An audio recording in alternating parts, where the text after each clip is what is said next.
In PC and mobiles, I show you in a few moments how to join HIDDENDEVS Roblox Discord server.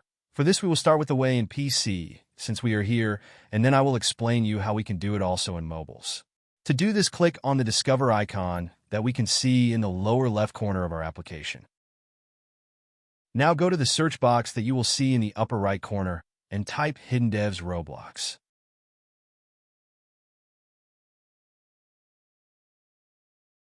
Now click on the server we are looking for, and then click on the Join button at the top of our Discord application.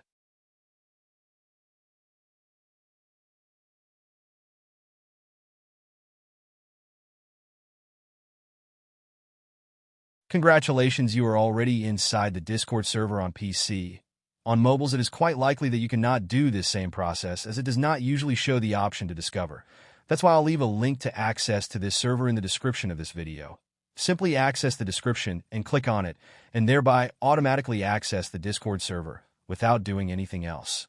Please give a like to this video, comment, and subscribe. Until the next one.